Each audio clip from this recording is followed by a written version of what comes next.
BFM Business présente Edwige Chevrillon, la grande interview.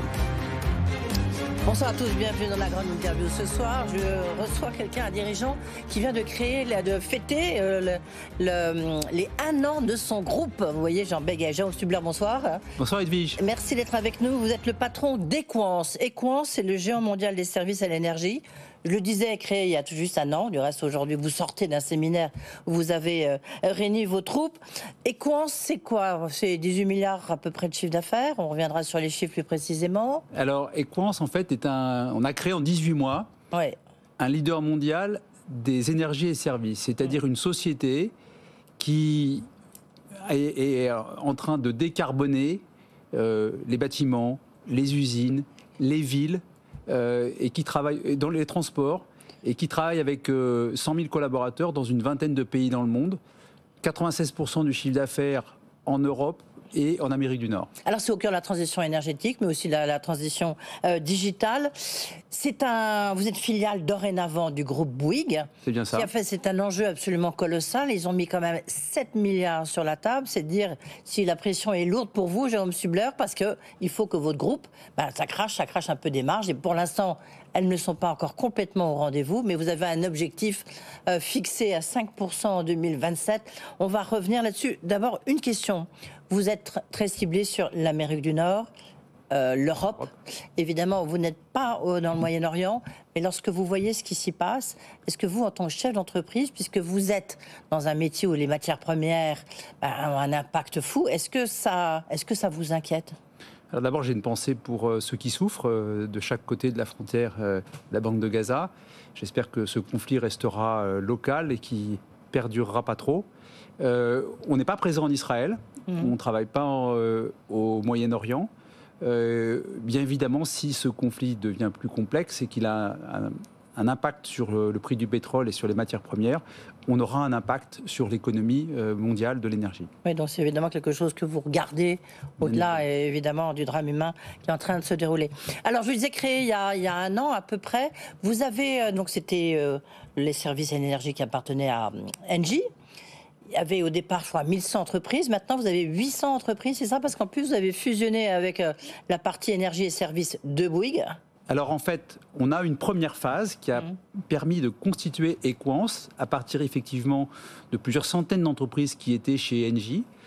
On a créé une marque, on a créé une ambition pour l'entreprise qui est de servir nos clients au travers de 3 transitions. La transition énergétique, décarbonée, la transition digitale, digitaliser les usines, les industries, les villes, les systèmes de transport, et faire aussi quelque chose qui est un petit peu plus difficile à conceptualiser, qui est la transition industrielle, parce qu'en fait on est au cœur d'industries nouvelles, que ce soit les gigafactories de batteries, que ce soit ce que l'on fait dans le cadre de la microélectronique, que ce soit qu'on fait dans la biologie ou la pharmacie, où en fait on est dans des technologies nouvelles et on construit ces usines qui en fait arrivent. Pourquoi elles arrivent en Europe et aux États-Unis? Parce qu'il y a un vrai besoin d'autonomisation après le Covid, que ce soit sur les molécules de base pour la pharmacie, que ce soit sur les biotech, ou que ce soit sur, évidemment, la révolution qui est en train de se produire sur les voitures électriques. Alors vous êtes dans un marché qui explose, la concurrence elle est rude, mais comment faites-vous? Parce qu'aujourd'hui vous avez combien d'entreprises au sein de Equance? On a environ 1000 centres de profit au sein d'Equance. En fait, Comment c'est gérable? Comment est-ce que vous arrivez à remonter justement tous les flux financiers, les marges, puisque encore une fois, c'est l'objectif, parce qu'il faudra bien que votre actionnaire il arrive à rentabiliser ces 7 milliards qu'il a mis sur la table, où on disait du reste, ils ont mis un petit milliard de trop. Alors 2 questions dans votre question. Oui. Premier élément, beaucoup même, le premier élément, on a un groupe qui est très décentralisé. Pourquoi on a un groupe qui est décentralisé? Parce qu'on réalise 800 000 affaires par an. Donc 800 000 affaires par an, c'est plein de petites affaires, parce qu'en fait, on a un acteur de proximité où on vient installer des systèmes techniques chez nos clients et on vient en faire l'entretien. Mais on est aussi un acteur qui pousse la technologie plus loin par l'innovation et qui apporte des nouvelles solutions sur des affaires plus importantes. Par exemple, lorsque on travaille sur les 3 gigafactories françaises, quand on travaille sur celle de Northvolt, on a mis au point des dispositifs pour faire ces salles assez incroyables qui permettent de faire les batteries, qui sont des salles sèches et des salles extrêmement propres qui permettent en fait de fabriquer des batteries dans des bonnes conditions de qualité. Donc c'est un... Mais, oui, mais alors... Et puis là, ma deuxième question, alors si vous voulez bien y répondre, Jérôme Stubler, c'est effectivement, comment faites-vous parce que vous êtes le chef d'orchestre de tous ces différents, de ces 1100 entreprises. Comment faites-vous pour remonter tous ces flux financiers, quoi? On a mis c'est des tout petits contrats en plus. On a mis un plan de performance extrêmement robuste qu'on a présenté en février dernier au Capital Market Day et qui explique les 5 axes de travail que nous avons pour améliorer les marges. Premier élément, faire en sorte qu'on ait un meilleur système de fixation des prix de l'entreprise en fonction de ce que l'on fait. Deuxième élément, faire en sorte d'aller vers l'excellence opérationnelle, ce qui est un facteur en fait qui fait que l'intégration s'est passée admirablement chez Bouygues parce qu'en fait on partage cette même volonté de servir nos clients avec une vraie excellence opérationnelle. Ouais. Troisième élément, on est un peu plus important, on est un peu plus gros, donc on va bénéficier d'une massification des achats. Un autre élément qui est très très important, c'est qu'en fait on a une exposition mondiale qui fait que dans ce bouillonnement d'idées qu'il y a aujourd'hui sur l'énergie, en fait, on détecte ce qui se passe dans un pays et on est capable de l'importer dans un autre pays. À titre d'exemple, on a actuellement quelque chose d'assez formidable qui s'est passé depuis quelques années en Hollande, où on a fait 400 immeubles où on fait du stockage énergétique géothermique. Ça veut dire quoi? Ça veut dire qu'on est capable de rafraîchir tout l'été les bâtiments sans mettre la clim, en récupérant du froid dans le sol, et pendant l'hiver, on récupère le chaud qu'on a créé pendant l'été, qu'on a stocké dans le sol, on le récupère pendant l'hiver, et on le sort, et on met le chauffage qu'au mois de février.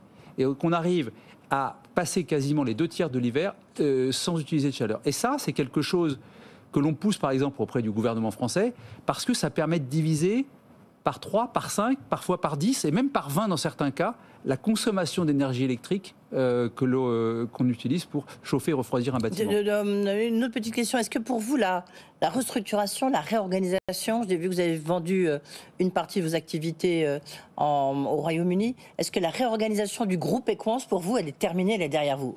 Alors, la réorganisation est terminée dans cette première phase, c'est-à-dire que nous avons fait une double intégration. On s'est intégré au groupe Bouygues et on a intégré les équipes de Bouygues Energy Services au sein d'Equans. Là, on est une organisation qui est en marche en fait depuis le mois de juin, où on a créé de belles marques associées à ça. On avait créé une marque en combinant nos savoir-faire, Equans Data Center, qui permet aujourd'hui de nous positionner comme un des plus gros acteurs européens du data center, Equans Solar and Storage, pour faire des fermes solaires et des fermes de batteries. Et oui, donc je peux dire que c'est totalement terminé. Donc la réorganisation, c'est assez rare de voir à la construction d'un groupe, c'est un jeu de Lego incroyable, parce qu'il y a des multitudes, encore une fois, de petites entreprises. Comment est-ce que vous avez fait pour créer ça en un an? C'est assez rare de voir ça. Tout d'abord, je voudrais remercier, je profite de l'antenne pour remercier les collaborateurs. Allez-y, je vous en prie. Parce qu'ils ont fait un travail de dingue. Ils ont fait un travail de dingue, on a constitué l'entreprise, son business plan, ses systèmes informatiques. Et en fait, il y a une énergie qui s'est produite par deux effets. Le premier effet...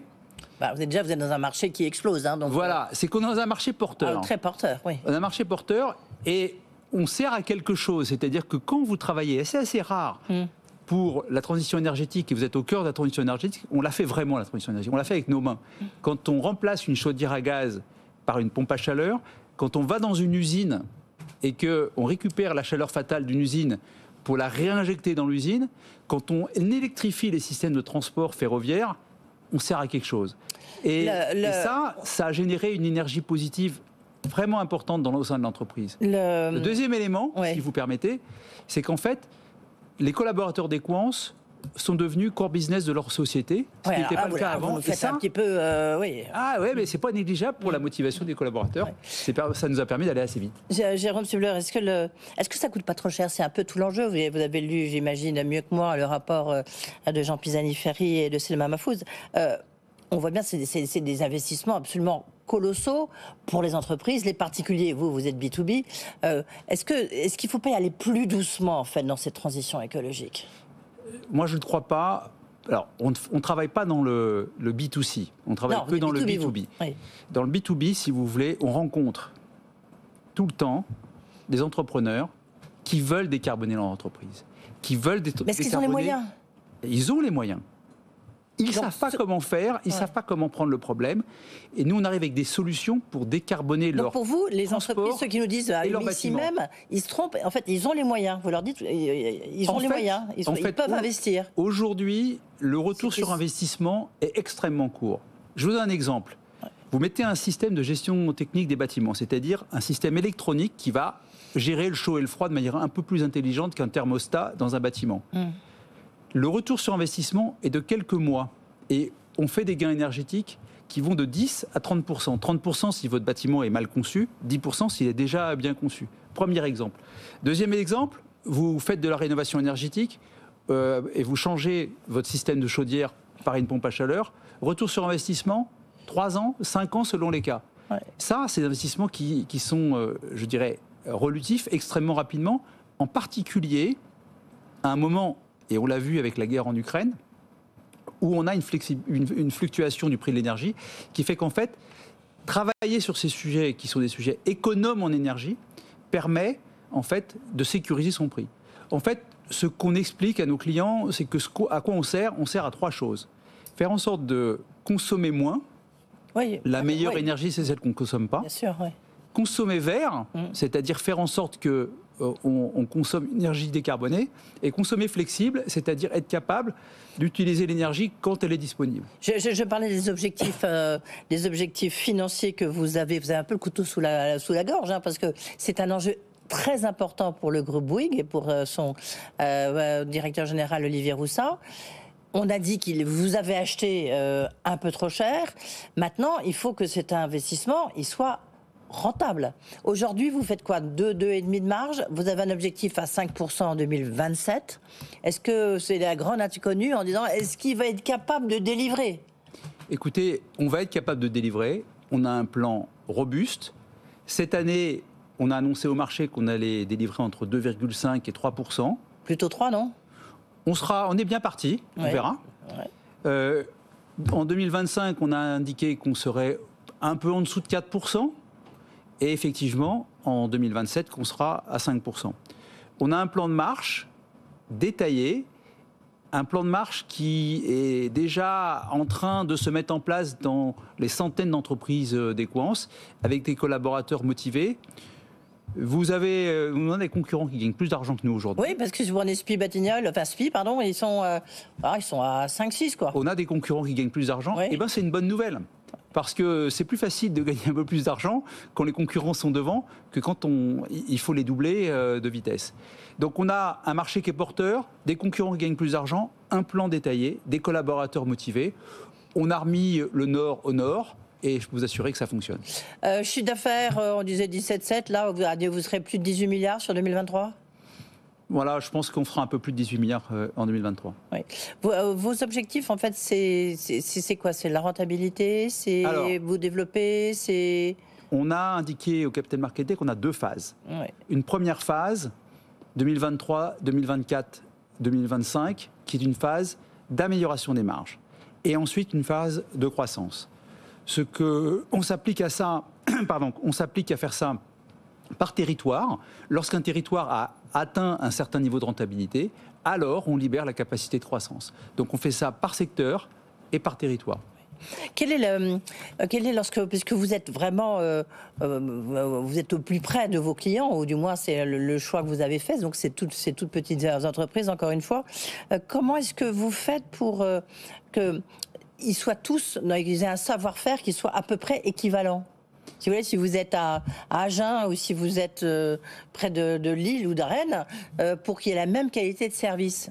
Alors ça, c'est une très très bonne question qui repose sur en fait le savoir et le savoir-être. Le savoir, donc être capable de mettre à disposition des collaborateurs des formations et de la disponibilité de la connaissance de l'entreprise. Donc pour ça, on a fait quelque chose qui est pas mal, c'est que on a mis un technical center qui est une sorte de call center interne où toute équipe qui cherche une information appelle cet endroit-là et c'est un diffuseur d'informations. On investit lourdement dans la formation avec des formations qui sont organisées dans chaque pays. Et puis sur le savoir-être, en fait, on est une société qui est au service de ses clients, qui a pour objectif, d'être en grande proximité avec ses clients. Oui. Donc on a des formations d'attitude sur le sens du service de nos collaborateurs. En recherche et développement, vous investissez combien? C'est quoi votre budget? C'est quoi? C'est 1%, 2%? Je ne vais pas vous indiquer le montant qu'on investit en recherche et développement. Non, parce qu'en fait, il est confidentiel. Toutefois, on investit de manière importante sur la mise à disposition la plus rapide possible des innovations du marché. Ça, c'est quelque chose qui est important, c'est-à-dire qu'on est dans un monde de l'électronique, de l'électricité, où il y a chaque heure qui passe des innovations dans le monde. Notre objectif, c'est d'être capable d'apporter la meilleure technologie, d'être agnostique et d'apporter la meilleure technologie sur le marché. Toute dernière question, oui, mais vous ne répondez pas à ma question, là, vous comprenez, je vous demande combien vous mettez en R&D. Alors j'ai une autre question, dernière question, je tente ma chance. En bourse, ça commence un jour ou pas? On a vu que l'autre filiale du groupe Bouygues, Colas, le groupe Bouygues finalement l'avait retiré de la cote. Est-ce que vous, qui pesez pour la moitié du groupe, est-ce qu'un jour on peut imaginer votre introduction en bourse ou c'est pas... Vous allez être déçu, je vous propose de poser la question à l'actionnaire. Oui. Pour vous, ça changerait quelque chose? Écoutez, je pense qu'aujourd'hui, on a stabilisé l'entreprise avec un actionnariat familial, avec le groupe Bouygues qui est un actionnariat familial qui nous donne une très grande visibilité de l'entreprise. C'est très important pour nous tous, c'est très important pour nos clients. Si demain, il y a une ouverture du capital, eh bien, ce sera formidable aussi pour les équipes d'Equans. Et pour Equans, sa notoriété. Merci beaucoup, Jérôme Subler, d'avoir été avec nous. On voit sur quoi vous voulez bien répondre et on voit en même temps, évidemment, où sont les enjeux, parce qu'il y a la concurrence, comme on le disait, est très rude.